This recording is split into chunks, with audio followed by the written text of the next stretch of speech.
देखते हुए रिश्ते भी झूठे हैं, पर भगवान से बनाया गया स्वप्न का संबंध भी सच्चा है। यदि आपने स्वप्न में भी सोते हुए भी भगवान से यदि संबंध बना लिया है तो वह संबंध आपका सच्चा है, और आंख खुले देखते हुए यह घर परिवार के संबंध ये सब झूठे हैं।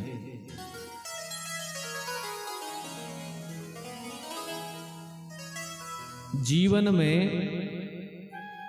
एक इष्ट जरूर बनाना। अपने जीवन में एक न एक इष्ट जरूर होना चाहिए जिन पर अपनी पूरी निष्ठा हो। हर व्यक्ति को अपना एक इष्ट देव बनाना चाहिए जो अच्छे लगते हों, चाहे राम जी अच्छे लगते हों, चाहे श्याम जी अच्छे लगते हों, चाहे दुर्गा जी अच्छी लगती हों, चाहे भोलेनाथ अच्छे लगते हों, और चाहे हनुमान जी अच्छे लगते हों। जो भी अच्छे लगते हों उनमें से किसी एक को अपने इष्ट जरूर बनाना चाहिए, और इष्ट बनाने के बाद में निष्ठा सभी देवी देवताओं पर रखनी चाहिए। ऐसा नहीं करना चाहिए कि आपने इष्ट तो बना लिए पर आपने राम जी को जैसे इष्ट बना लिया तो आप भोलेनाथ की बुराई करो, या भोलेनाथ को इष्ट बना लिया तो रघुनाथ जी की बुराई करो। ऐसा नहीं करना चाहिए। इष्ट जरूर बनाओ, उस पर पूरी निष्ठा रखो, पर किसी और देवता की हमें निंदा भी नहीं करनी चाहिए। निंदा तो भैया कभी किसी की नहीं करनी चाहिए। निंदा करना सबसे बड़ा पाप है। एक बार कबीरदास जी पापी ढूंढने के लिए निकले गांव-गांव। कबीरदास जी एक गांव में गए, पापी को ढूंढते ढूंढते पर पापी ना मिला कोई। दूसरे गांव में गए, वहां भी कोई पापी ना मिला। 5-6 गांव में कबीरदास जी घूमे, कोई पापी ना मिला कबीरदास जी को। क्योंकि आज के समय में पापी बनना कोई नहीं चाहता, पर पुण्यात्मा तो सभी बैठे हैं। यदि किसी से कह दें कि भैया आप पापी हो, हाथ उठाओ, तो पापी बनने के लिए तैयार कोई नहीं है।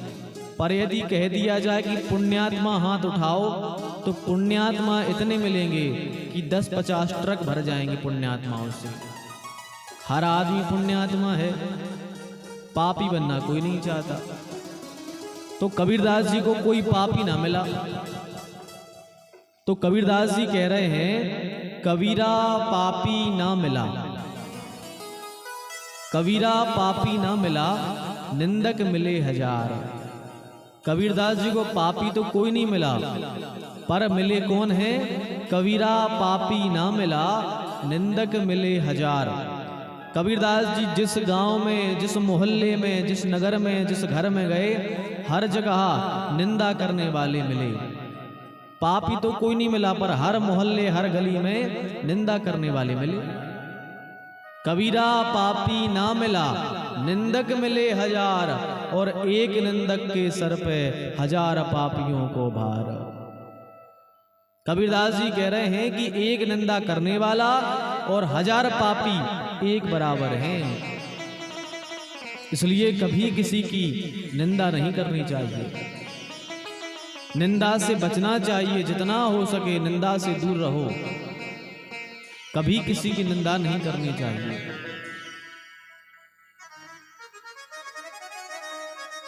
तो आपसे हम यही कह रहे थे कि जितना अधिक से अधिक हो सके भगवान का भजन करो।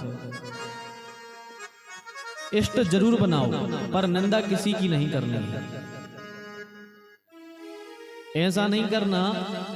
एक गांव में राम जी का मंदिर था। राम जी विराजे थे, तो राम जी जहां विराजे थे तो राम जी के चाहने वाले तो जावे, पर भोलेनाथ के चाहने वाले ना जावे, और ना देवी जी के चाहने वाले जावे। केवल और केवल राम जी के चाहने वाले जावे राम मंदिर में। गांव के लोगों ने सोचा भैया क्या बात है, लोग आ नहीं रहे हैं। तो किसी ने कहा कि ये राम जी का मंदिर है, और यहाँ केवल राम जी के चाहने वाले आएंगे, सब नहीं आएंगे। तो लोगों ने सोचा क्या किया जावे, तो उन्होंने सोचा कि कुछ दिन तक राम जी बैठे रहे, अब एक काम करो, राम जी को विसर्जन कर दो अपन नर्मदा जी में, अब यहाँ पर भोलेनाथ को बैठा लो। तो गांव के लोगों ने राम जी को विसर्जन कर दिया नर्मदा जी में, भोलेनाथ जी को बैठा लिया मंदिर में कि भाई सब लोग आएंगे। अब भोलेनाथ जी बैठे तो समस्या फिर वही बनी कि वहां ना देवी जी के चाहने वाले जाएं, ना राम जी के चाहने वाले जाएं, केवल और केवल अब शंकर जी के चाहने वाले जाने लगे मंदिर में। तो लोगों ने सोचा भैया अब क्या करें, तो बोले एक काम करो, कुछ दिन राम जी बैठे रहे, कुछ दिन भोलेनाथ बैठे रहे, अब एक काम करो, भोलेनाथ को ही विसर्जन कर दो नर्मदा जी में, अब देवी जी को बैठा लो, शायद सभी लोग आने लगे। तो राम जी को विसर्जन किया तो भोलेनाथ बैठा ले, भोलेनाथ को विसर्जन करके देवी जी बैठा ले। लेकिन फिर वही समस्या बनी कि अब राम जी के चाहने वाले ना आवे और भोलेनाथ के चाहने वाले ना आवे। तो गांव के बोले करें क्या कि जहां बिना बुलाए सब आ जाएं, ऐसा कौन सा उपाय करें कि यहाँ बिना बुलाए सब आए। तो गांव के बोले एक काम करो, अब देवी जी को भी सरा दो नर्मदा जी में, और ये जगह पे अब ठेका खोल लो, ये जगह पे ठेका खोल लो, तो बिना बुलाए सब आए, ना राम जी वालों को दिक्कत होगी, ना श्याम जी वालों को, ना भोले बाबा वालों को, सब आएंगे। तो केवल व्यक्ति भगवान के यहाँ जाने से परहेज करता है कि हम इनके चाहने वाले हैं तो वहां नहीं जाएंगे, पर कभी ऐसा नहीं करना चाहिए। आप यदि राम जी को चाहते हो और भोलेनाथ की निंदा करते हो तो राम जी कहते हैं ऐसे भगत हमें स्वप्न में भी अच्छे नहीं लगते। जो भोलेनाथ की निंदा करे, राम जी का भक्त होवे, तो राम जी खुद कहते हैं कि हमें ऐसे भक्त अच्छे नहीं लगते। और भोलेनाथ कहते हैं जो हमारा तो भगत हो, राम जी की निंदा करता हो, तो ऐसे भक्त भी हमें स्वप्न में भी अच्छे नहीं लगते।